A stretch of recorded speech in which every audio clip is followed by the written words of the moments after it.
watched a video of you talking about symbolism and your purposeful use of repeated objects and words. And we'd love to hear a little bit about your process on that and the objects you choose and your purpose behind them. Definitely. Well, I think that every page you will find something.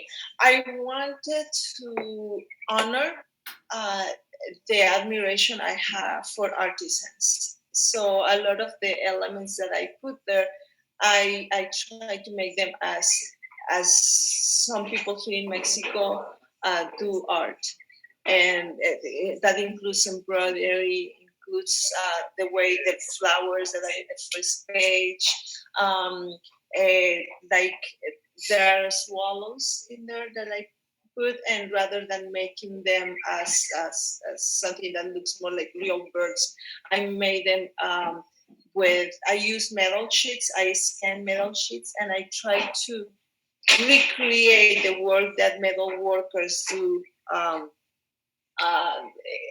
to create figures. And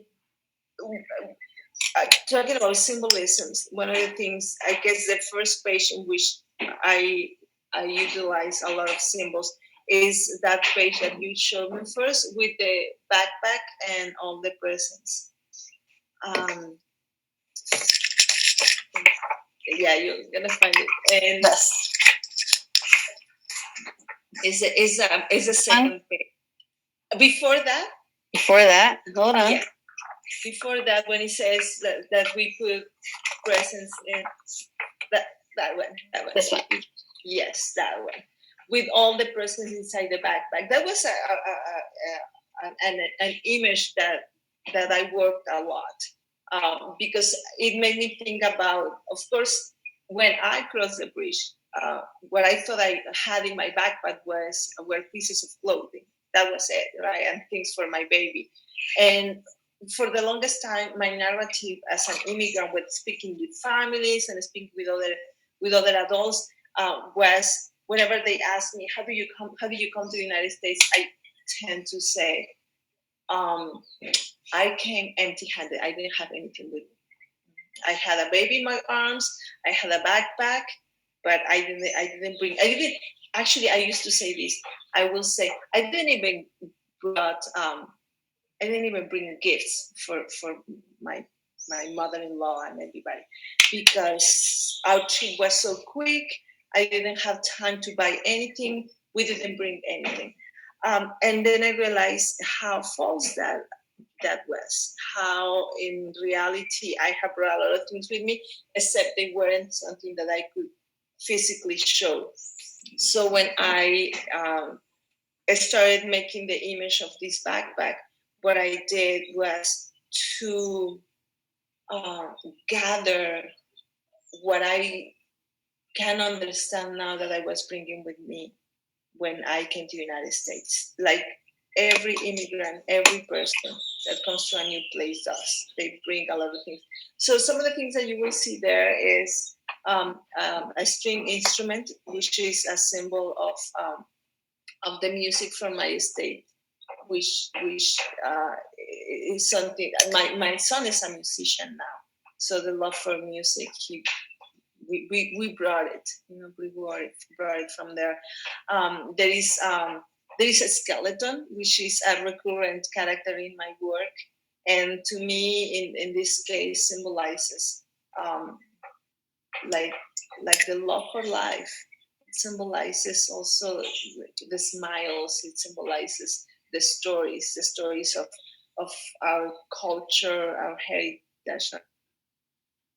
There is a heart with an eye inside. I always think of that as my unique vision, as my way to my intuition and ways to see things. There is a volcano that represents my emotions. I recognize that I am an emotional person, and I bring that with me, and that's a gift. It's a gift I bring. There is a green leaf, which is a leaf from lemon tree, And to me, that symbolizes our power and our knowledge and our wisdom for healing. And of course, there is a pencil, which is that I brought with me, this love and this curiosity for art, for creating. And along the book, you see other things, like for instance the animals. There is a when they are crossing the bridge in that first page that we were looking at, there is actually a snake. Here it is. I have to say something or it won't go. They won't be able to see it. Okay, so there is a snake. You don't see it right there, but it's going towards the end of the page as you're leaving the page on this side. There is a snake. Oh yeah, I see it. It's right there. Yep, there's the snake. And then you turn the page, and that same, or not the same snake, but there is a snake on the constellations in the sky. Oh yeah. Yes. There it is, right up there. Yep, that's the one. So to me, the snakes are a symbol of the guardians of the path. And the guardians of the path aren't necessarily the ones that are not going to let you through, but are the ones that are going to teach you how to go through. So those things that sometimes we are afraid of, in fact, they are the ones that are going to teach us the biggest lessons in life. And so I wanted to put the snake there because as much as I might be afraid of the snakes, I also understand how they represent this higher learning. How we encounter something that we are very afraid of, but we go for it, we learn, and afterwards we are on. We have grown. We have learned something. Some of the other animals that I put there, they are also the symbols of the how animals are our teachers. And I decided to put 3 immigrant animals. And one of them is the swallow, the barnyard swallow that immigrates sometimes from South America. I believe some of them come from Chile and Argentina, and they go to the United States. And I was wondering as I was making this book, why do animals migrate? And some of the answers to why animals migrate, why don't they just stay in these places in which they were born, the weather is warm, why don't they just stay there? And some of the things that the scientists have tried to respond about immigrants, about animals that immigrate, is that in the places where they are born, sometimes there is a lot of competition, and they might not be able to find food as much. Well, they might also find more predators. So nature has devised a way of sustaining itself, and one of these is by migration. Another animal that migrates is the bat, the free-tailed bat, because not all bats migrate. And the free-tailed bat, once the females are pregnant, they start a journey north. And I believe that some of those bats that you see in Austin are these bats that are coming from south. And they go there to have their babies. They have only one baby bat. So they have to take care of that baby very, very well. Because eventually those babies are going to come back south. And again, once more, start the cycle of reproduction. And this cycle of survival is based in the fact that they can go to a place in which they will find food, where they will be able to raise their babies and eventually come back during the cold months of the year. And the other animal that I put there is the monarch butterfly. And the monarch butterfly is amazing. The monarch butterfly starts their journeys here in central part of Mexico, and they spend the winter months in Mexico, and eventually they start their journey. So a new batch of butterflies is born, and around February, March, they start their trip north. But they live for about a month and a half. So they don't have a lot of time. They are these delicate animals. So what they do instead is they just reach about the southern part of the United States. And there there is a new generation of monarch butterflies that is born. And the old generation just dies. But the new generation has enough time to live to reach further into the United States, central, almost north of the United States. But they cannot reach much longer because they don't live that long. So once more they reproduce. There is another batch of baby butterflies, and this new generation makes the last part of the trip north, and they reach Canada. And it takes 3 generations for them to get to Canada. Now, when they are in Canada, something amazing happens, and I could not believe it. When I was reading this, when I was making the book, I could not believe it. This last generation, they live very long. They actually live from 8 to 9 months. So they are very different from the previous generations. And because they live from 8 to 9 months, they can make the trip back to Mexico once the winter approaches in one single generation. And they get to Mexico like that. These last monarchs, the ones that are born north and come back, they are called super monarchs, precisely because it is so amazing how they are different from the others. They live very long, and they are capable of make the trip back home in one generation.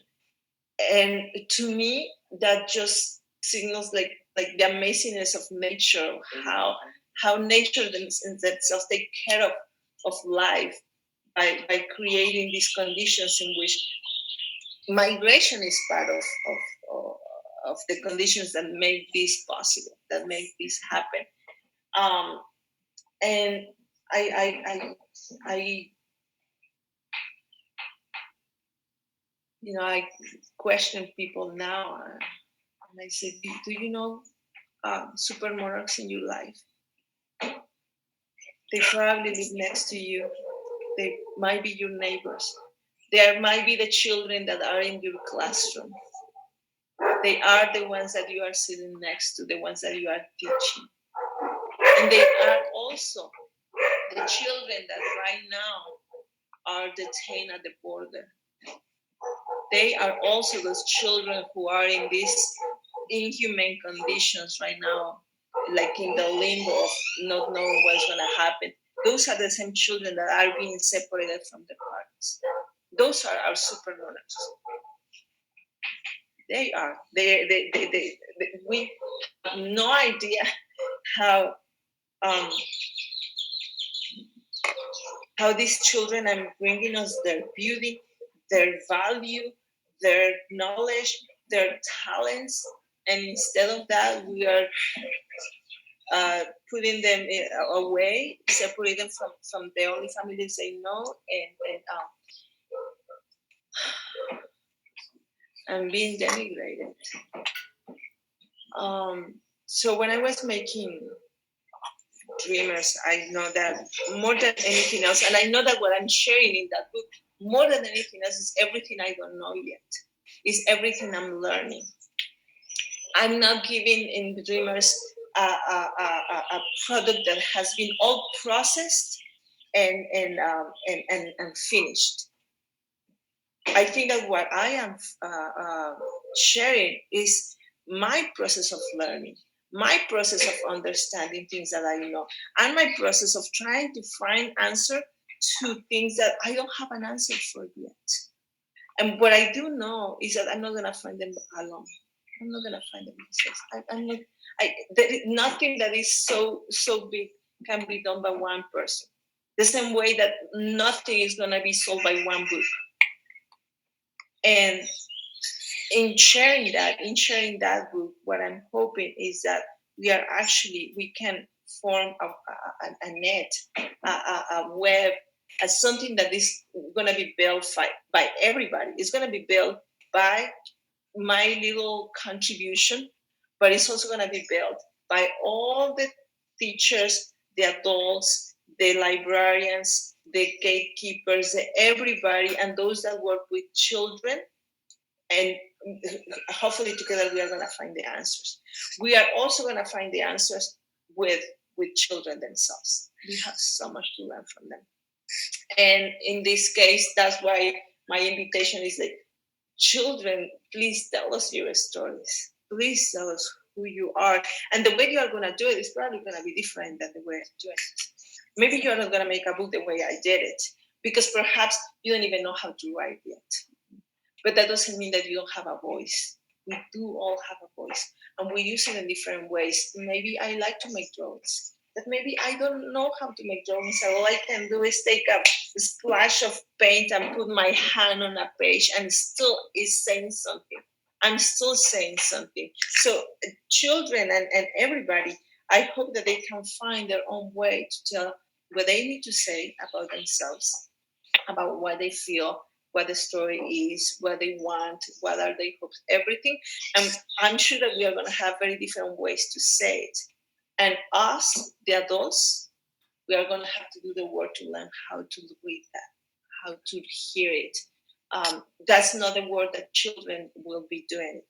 We are the adults. We are the ones who are going to find the ways, and just be ready for children when they give us the honor to hear what they have to say.